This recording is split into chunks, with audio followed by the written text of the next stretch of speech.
Assalamualaikum warahmatullahi wabarakatuh. Kami dari kelompok 4 ingin melaporkan laporan minggu pertama di tugas iklan eksperimental kita kali ini. Adapun laporan minggu pertama yaitu membahas tentang job desk serta struktur organisasi. Yang pertama itu researcher.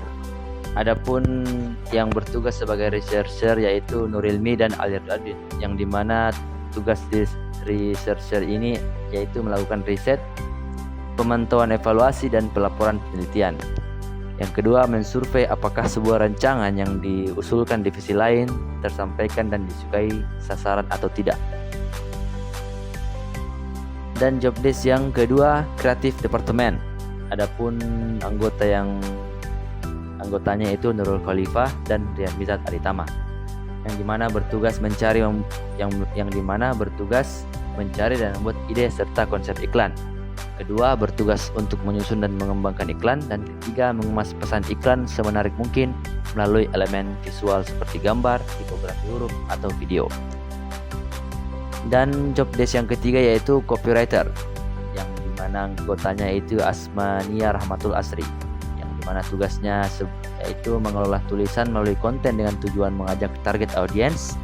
Yang kedua, mempromosikan, memperkenalkan, atau menginformasikan iklan yang akan ditampilkan. Dan job desk yang terakhir yaitu media departemen, yang dimana anggotanya yaitu Afifah Fahda, yang bertugas mengevaluasi, merancang, dan memilih media yang tepat. Yang kedua, menentukan tempat di mana meletakkan medianya. Dan yang ketiga, bekerja sama dengan tim kreatif untuk merancang dan menentukan media strategi. Dan adapun schedule atau action plan yang kita rancang di sini antaranya yaitu yang pertama, define project plan yang bertanggal 10 Maret 2022, ideation 17 Maret 2022, conception 24 Maret 2022, tes atau matrik 31 Maret 2022, tes atau performance testing 7 April 2022. Define project plan. Identifikasi basic problem. Hipotesis. Banyak anak yang tidak mengetahui, bahkan belum pernah mendengar dengan cerita rakyat Si Jelok Toh Mampu. Pesan yang ingin disampaikan yaitu menanamkan pendidikan karakter melalui cerita rakyat Si Jelok Toh Mampu.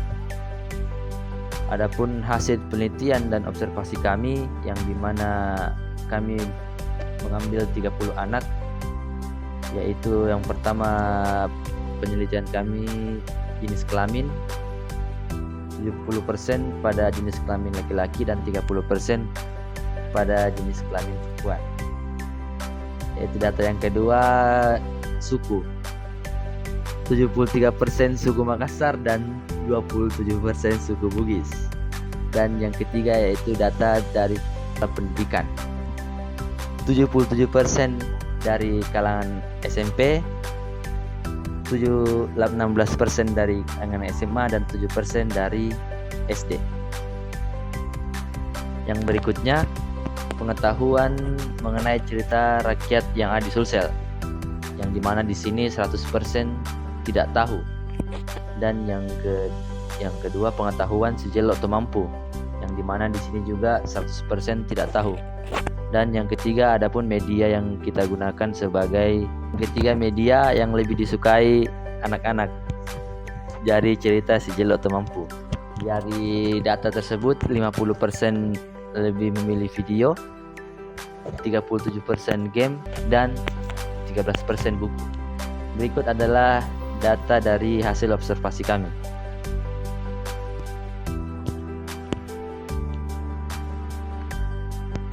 Dan adapun dokumentasi yang kami lakukan di sini yaitu di sekitar area Makassar. Validasi hipotesis. Dari survei yang telah dilakukan terhadap 30 orang anak, tidak ada yang mengetahui cerita rakyat Si Jelok Toh Mampu. Dari 30 orang anak-anak disurvei, 100% tidak mengetahui satupun cerita rakyat dari Sulawesi Selatan. Tidak mendapatkan pengetahuan mengenai cerita rakyat Sulawesi Selatan di sekolah. Sekian, terima kasih.